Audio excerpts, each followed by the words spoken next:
How mercury causes brain neuron degeneration. Mercury has long been known to be a potent neurotoxic substance, whether it is inhaled or consumed in the diet as a food contaminant. Over the past 15 years, medical research laboratories have established that dental amalgam tooth fillings are a major contributor to mercury body burden. In 1997, a team of research scientists demonstrated that mercury vapor inhalation by animals produced a molecular lesion in brain protein metabolism, which was similar to a lesion seen in 80% of Alzheimer's diseased brains. Recently completed experiments by scientists at the University of Calgary's Faculty of Medicine now reveal, with direct visual evidence from brain neuron tissue cultures, how mercury ions actually alter the cell membrane structure of developing neurons. To better understand mercury's effect on the brain, let us first illustrate what brain neurons look like and how they grow. In this animation, we see 3 brain neurons growing in a tissue culture, each with a central cell body and numerous neurite processes. At the end of each neurite is a growth cone where structural proteins are assembled to form the cell membrane. 2 principal proteins involved in growth cone function are actin, which is responsible for the pulsating motion seen here, and tubulin, a major structural component of the neurite membrane.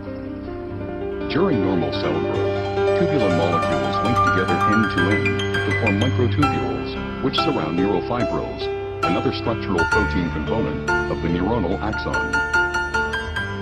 Shown here is the neurite of a live neuron isolated from snail brain tissue, displaying linear growth due to growth cone activity. It is important to note that growth cones in all animal species, ranging from snails to humans, have identical structural and behavioral characteristics, and use proteins of virtually identical composition. In this experiment, neurons also isolated from snail brain tissue were grown in culture for several days, after which very low concentrations of mercury were added to the culture medium for 20 minutes. Over the next 30 minutes, the neurite membrane underwent rapid degeneration, leaving behind the denuded neurofibrils seen here. In contrast, other heavy metals added at this same concentration, such as aluminum, lead, cadmium, and manganese, did not produce this effect. To understand how mercury causes this degeneration, let us return to our illustration. As mentioned before, tubulin proteins link together during normal cell growth to form the microtubules which support the neurite structure. When mercury ions are introduced into the culture medium, they infiltrate the cell and bind themselves to newly synthesized tubulin molecules. More specifically, the mercury ions attach themselves to the binding site reserved for guanosine triphosphate, or GTP, on the beta subunit of the affected tubulin molecules. Since bound GTP normally provides the energy which allows tubulin molecules to attach to one another, mercury ions bound to these sites prevent tubulin proteins from linking together. Consequently, White's microtubules begin to disassemble into free tubulin molecules, leaving the neurite stripped of its supporting structure.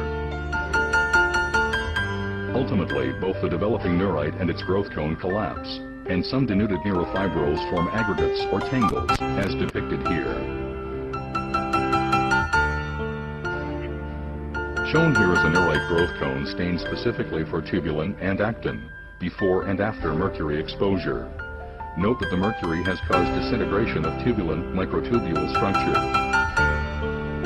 These new findings reveal important visual evidence as to how mercury causes neurodegeneration. More importantly, this study provides the first direct evidence that low-level mercury exposure is indeed a precipitating factor that can initiate this neurodegenerative process within the brain.